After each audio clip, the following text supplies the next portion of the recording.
Good afternoon, crafters, cricketers, and croppers. Today I'm going to show you how I use downloaded digital designer paper and use it with my Cricut to save money.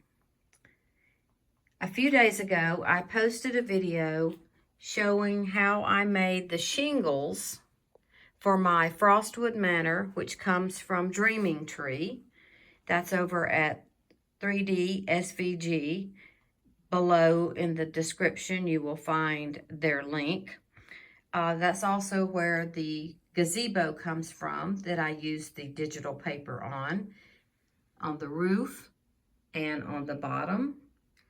This is also a Dreaming Tree design that's been changed quite a bit to suit my needs, but it also has digital paper. And over here we have the gazebo from Dreaming Tree in the large form with digital paper here and here.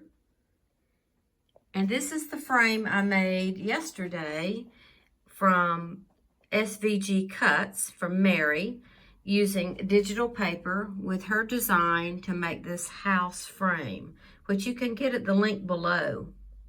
It's a very cute project, and she has some lovely personal items. So, I know everybody has their stash of paper, designer series paper. I know I do. I literally have thousands of sheets of designer series paper, because the one who dies with the most paper is the winner. So, and I plan to be the winner. So, as you can see, they're beautiful papers, and yes, I would love to use them on some of these projects. However, sometimes the one that I really like this one with the colors, is not small enough to use on a project like this. The print is too big.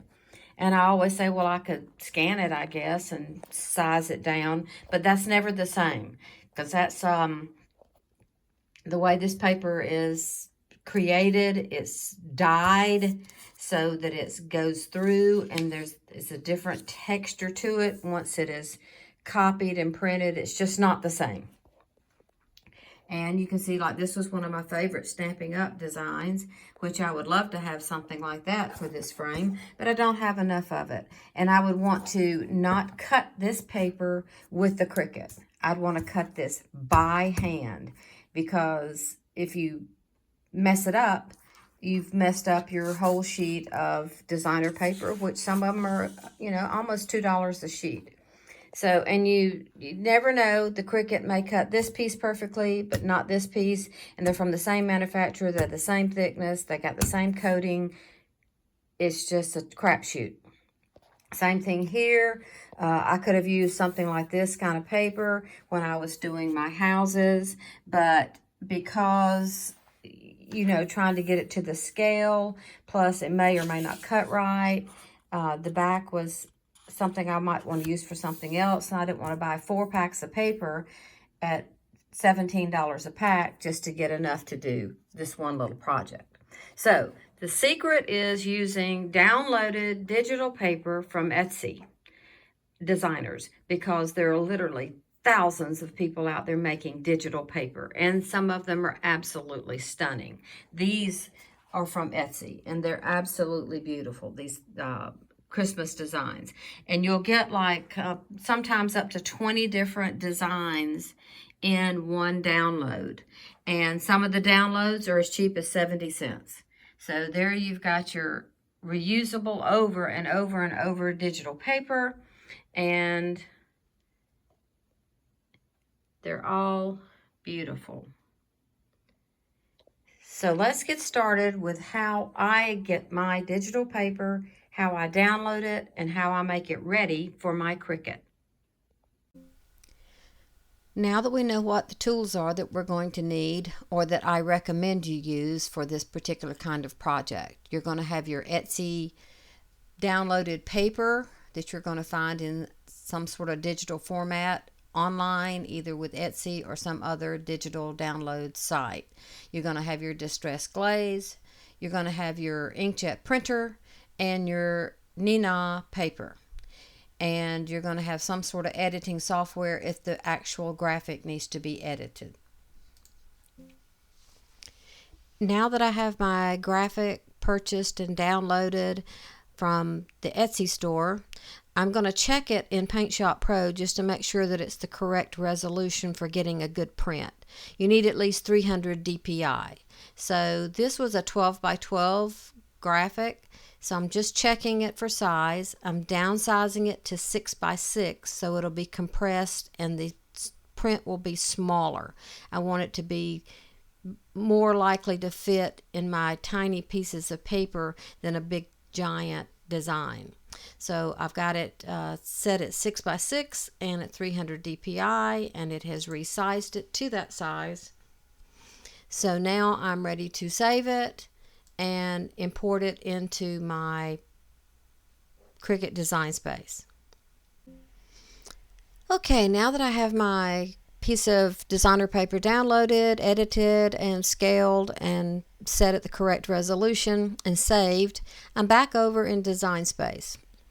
Now here's the graphic or the design I'm going to be using. It's from SVG Cuts. It's one of her latest designs. It's a photo frame or an art frame that's a box. It looks like a house, got a little chimney and a top, very cute. And the link to where you may purchase it or download it is below this video in the description. And last month in August it was free. I don't know if it's still that way or not, but it's an easy little design, and she has a complete video. All her videos are very easy to follow. Just make your way over to SVG Cuts and search for frames, and you'll find this latest download.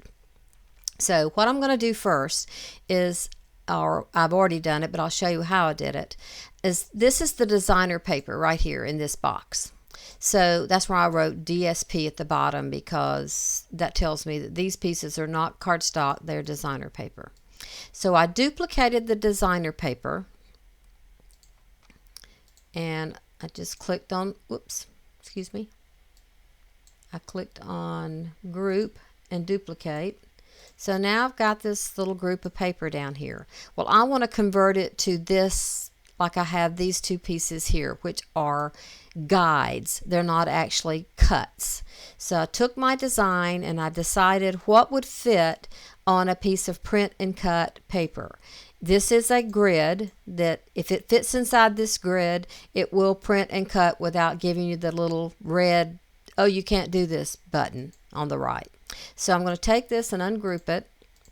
And this is what I like. I had it designed this, and then these two pieces, and this piece, and this bigger piece. And all I did was turn it 90 degrees, which is another thing. I don't care for this ribbon up here anymore, because you have to click on this little pin and go over here and find what you want to do, and then close the little window again. It's several keystrokes that are, in my opinion, completely unnecessary. I'm going to put my little piece there, so we know that will fit together like that. So all I did was get it all lined up the way I wanted it, and then put it together and converted it from basic cut to guide. And that's how I came up with this piece here. Once I had that, then you select all the pieces and you go down to combine and select weld. Now what that does is it welds the pieces together, so that if you wanted to cut it differently next time you wanted to cut designer paper, you could just click on the contour button and select which pieces you wanted to cut. If you said, oh, I'd like this out of a different print, then you wouldn't have to go through the whole process of this again. You would just have your pieces already that you could duplicate and contour them. But I have mine now set up the way I like. I like this grouping and this grouping because they both fit within my space. So I'm going to delete that. And now I'm going to go get my paper. So I go over to uploads and I find my paper, which I've already uploaded. If you don't know how to do that, then you need to go to the Cricut Design Space help pages at Cricut, and there are literally hundreds of tutorials on how to upload, download images. So here's my graphic. I'm selecting it. I'm going to put it on my canvas. Again, got one of these little pop-up things that's completely unnecessary. I've already got my graphic. You don't need to show me any extra pictures. Just a gripe session in case there's any Cricut people out there listening. Okay, it imported my paper at 12.5 by 12.5, which we know it was only 6 by 6 was the size that I wanted. So I'm going to change. I would normally just change this to 6 by 6, so it would be exactly what I printed and designed.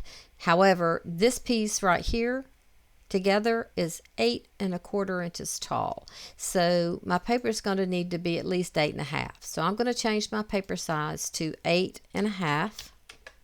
So I now have an 8.5 inch square that this will fit on and this will fit on. So I'm going to duplicate my paper,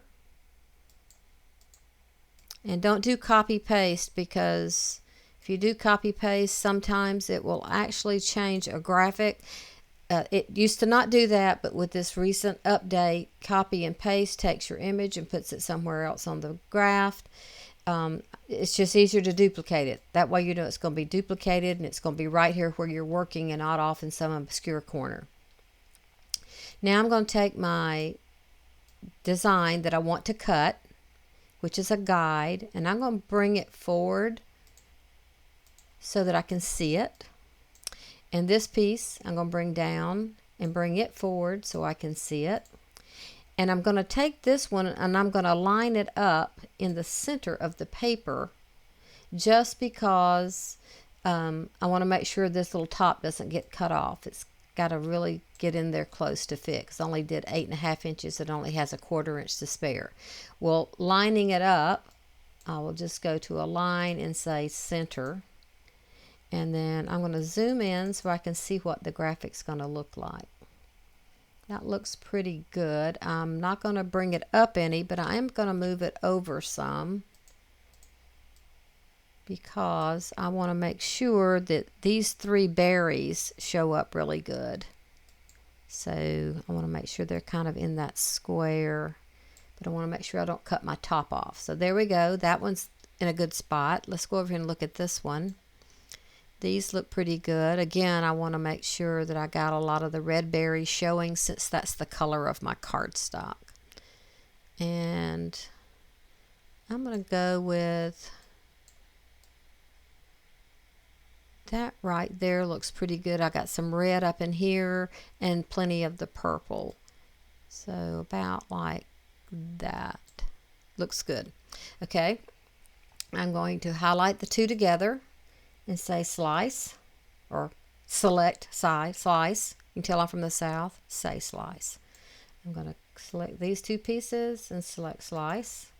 Now, I should have all my pieces cut. This is the discard, so I'll pull that off and say delete. Pull that off and delete. Now, there's my 2 cut pieces of paper. I'm going to put my grids back up here to use again. And I'm going to check again to make sure this all fits in a cut space. Print and cut. Yes, they both fit. Okay. Now, before I do print and cut, and because I did change some things, I'm going to save my work. Always save your work, because Cricut can sometimes get confused and your work is gone. Now, you can cut as many of this one design as you want. However, if you would prefer, you can go and get another piece of paper and cut another set, so that you can cut multiples of a project all in one file. But today we're going to just do this one. So it's all saved. I'm going to go over here to make, and there are my 2 designs, page 1 and page 2, just like that. And I've already cut my boxes, so I'm not going to pay any attention to what's below 1 and 2. But these are my print and cut, and they're right in the center of my paper. And I say continue and send to printer. And I'm always select bleed on certain pieces, especially something that I want to consider like designer paper, as if I had cut it out of a piece of whole paper. I use the bleed feature so that I make sure I don't have any little white edges. And then it's going to prepare to print. And when it's done, I'm going to select fast, and I'm going to use light cardstock because I'm using the Nina paper, which is, it's not a really full strength cardstock. It's a slightly thinner. And so I use light cardstock plus because it's only going to cut one time, and it needs to not cut too deep. So now that I've got my printout done, let's go over to the Cricut machine and cut it out. Now once my paper is printed, you can see I have it here. There's my pieces all cut. Now I'm going to take this Tim Holtz Distress Glaze like this, and I have the actual applicator that you get also from Tim Holtz. It has these little interchangeable rubber stick-on foam things. If you don't have the applicator, you can use those any kind of sponge applicator, but this is very smooth and it applies it very nicely. It doesn't take very much. You just dab it in the jar, and then all you're going to do is just rub the parts that actually have print on them. So you just rub it on your paper like so, covering all the parts of the what got printed. Just smooth it out. It doesn't take very much. And once you have that done, then we're ready to cut it. So I have my glaze nice and rubbed in. It's not sticky. I usually wait about a minute after I put the glaze on just to make sure that it's not gonna, like I didn't get too much or anything. I want it just to feel like it's nothing on there. And then I'm just going to put it in the Cricut, and we've got it set on light cardstock plus. That is the particular good setting for this thickness of paper. And because it does have this glaze on it, it makes it sort of more like a piece of designer paper, so it actually cuts a little bit better. So we're going to let that cut out. And we'll see how it comes off the mat. Okay, it's all cut. I've pulled off the outside paper. And you can see that our pieces, get that little hanging jab. Okay, and they all printed well, all the way to the edges. Not too much bleed.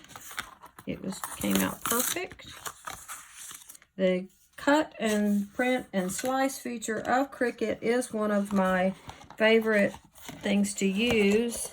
It's one of the few things that actually works right 99% of the time.